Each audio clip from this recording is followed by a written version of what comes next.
नमस्कार दोस्तों, हमारे चैनल पर आपका स्वागत है। हमारे आज की कहानी का नाम है स्त्री का घर। तुम्हें कितनी बार बताया है, मेरे तैयार होने से पहले मेरा नाश्ता तैयार हो जाना चाहिए। शादी के 25 सालों बाद भी मुझे क्यों बार बार एक ही बात बतानी पड़ती है? लता, तुम्हें क्या है? तुम तो आराम से घर पर रहोगी, मुझे काम पर जाना पड़ता है। तुम हो कि हमेशा बेवकूफों जैसी हरकत करती हो। अगर तुम ये जानबूझकर करती हो तो याद रखना, मुझसे बुरा कोई नहीं होगा। आज भी प्रशांत का पारा चढ़ा हुआ था। इन कटु शब्दों में अपना गुस्सा उतारते हुए, गीला तौलिया कुर्सी पर फेंकते हुए प्रशांत गुस्से से लता की तरफ देखने लगा। लता के लिए प्रशांत का यह बेवजह का गुस्सा कोई नई बात नहीं थी। वो महीने में 3-4 बार ऐसे ही लता पर बरस पड़ता था। पहले पहले लता उसका विरोध किया करती थी, लेकिन जब कई सालों तक प्रशांत में कोई बदलाव नहीं दिखा तो लता ने खुद को ही बदल दिया। अब प्रशांत के कुछ भी कहने से लता को कोई फर्क नहीं पड़ता था। प्रशांत की हर बात वो चुपचाप सिर नीचे झुकाए सुन लेती थी। शादी के पहले 5 साल तक लता ने पूरी कोशिश की थी कि प्रशांत को बदला जाए, लेकिन फालतू का गुस्सा करना और बाद में लता को भला बुरा कहना, यह मानो जैसे उसकी आदत बन गई थी। कोई भी वाद विवाद होता तो प्रशांत सीधा लता को बोल देता, अगर मैं तुम्हें अच्छा नहीं लगता तो क्यों नहीं चली जाती अपने मायके? क्यों रहती हो मेरे साथ? इतना सब कुछ होने के बावजूद लता प्रशांत के साथ रहती थी क्योंकि उसे अपनी बेटी की फिक्र थी। और वह जाती भी तो कहा, अपने बूढ़े हो चुके माँ बाप को इस उम्र में परेशान करना वह नहीं चाहती थी। समाज और लोग क्या कहेंगे, यह भी तो उसे देखना था।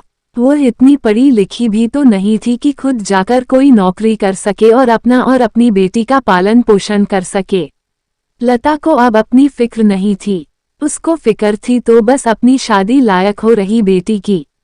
लता नहीं चाहती थी कि पति पत्नी के झगड़े की वजह से काव्या डिस्टर्ब हो। काव्या की पढ़ाई पूरी हो चुकी थी, उसके लिए अब शादी के रिश्ते आने लगे थे। कई रिश्तों को काव्या ठुकरा चुकी थी। 2-3 महीने बाद एक अच्छा रिश्ता आया। रिश्तेदारों और पहचान के लोगों ने भी लड़के के बहुत गुणगान किए थे। प्रशांत एक शाम अपनी बेटी के पास बैठकर उसे बताने लगा, काव्या, बहुत अच्छा लड़का है, पढ़ा लिखा है, बड़ा घर है, बहुत अच्छी नौकरी है। ऐसे रिश्ते बार बार नहीं आते बेटा, इस बार मना मत करना। काव्या अपने पिता से ज्यादा बात नहीं करती थी। शायद डरती थी या शायद नफरत करती थी, लेकिन आज वो अपनी पूरी हिम्मत इकट्ठा कर बोली, मुझे अभी शादी नहीं करना है पापा। मैं नौकरी करना चाहती हूँ, खुद अपने पैरों पर खड़ी होना चाहती हूँ। हाँ तो उसमें क्या बड़ी बात है? मैंने लड़के से बात की है, वो तुम्हें किसी बात के लिए नहीं रोकेगा। तुम शादी के बाद भी नौकरी कर सकती हो, वो तुम्हें नौकरी के लिए परमिशन दे देगा। प्रशांत बोला, मेरा नौकरी करना या ना करना उसकी परमिशन पर क्यों डिपेंड रहेगा पापा? काव्या ने पूछा। मैं कह रहा हूँ ना, तुम्हें किसी भी चीज की कमी नहीं होगी वहाँ। ऐसे रिश्ते बार बार नहीं आते, इसे ठुकरा मत, बहुत खुश रहोगी तुम वहाँ। प्रशांत बोला, पापा क्या मैं उतनी ही खुश रहूंगी जितनी मम्मी इस घर में खुश है? काव्या ने तंज कसते हुए कहा, आज तुम्हारी जबान कुछ ज्यादा नहीं चल रही। प्रशांत गुस्से से आंखें बड़ी करते हुए बोला, पापा मुझे शादी ही नहीं करनी है, क्योंकि शादी के बाद अगर वह लड़का आपके जैसा निकला तो मैं क्या करूंगी? मुझे आपके जैसा जीवन साथी नहीं चाहिए जो बिना बात के मुझ पर हमेशा चिल्लाए। मुझे कुछ भी अपनी पसंद का लेना हो तो 10 बार सोचना पड़े, कहीं वह नाराज ना हो जाए। मेरी तबीयत कैसी भी हो उसे परवाह ना हो। रोटी थोड़ी सी मोटी बन जाए तो घर सर पर उठा ले। उसकी चेकबुक ना मिले तो भी मेरा ही दोष निकालें, और हर छोटी मोटी बात पर मुझे मायके जाने के लिए कहे। काव्या ने अपना दिल खाली करते हुए पापा से सब कह दिया। प्रशांत का गुस्सा 7वें आसमान पर था, लेकिन उसके मुंह से एक भी शब्द नहीं फूट रहा था। वो काव्या की बातें सुन रहा था। काव्या उतना ही बोलकर चुप नहीं हुई। आज पहली बार वह अपने पापा के सामने इतना कुछ बोल रही थी। पापा, अपने माँ के साथ हमेशा गलत व्यवहार किया है। आप अपने ऑफिस का गुस्सा बिना सोचे समझे माँ पर उतार देते हैं, कभी इस बात की परवाह भी नहीं करते कि उन्हें कैसा लगता होगा। आपकी बातें सुन सुन माँ ने अपना स्वाभिमान खो दिया। प्रशांत आज पहली बार अपने किए बर्तावों को महसूस कर पा रहा था। वो इतना ही बोल पाया, जो तुम्हारा मन है वो करो, मैं तो इतना बुरा हूं ना। काव्या ने प्रशांत का हाथ पकड़ा और बोली, पापा मुझे सिर्फ एक सवाल का जवाब दे दो, क्या आप चाहेंगे कि मेरा पति आपके जैसा हो?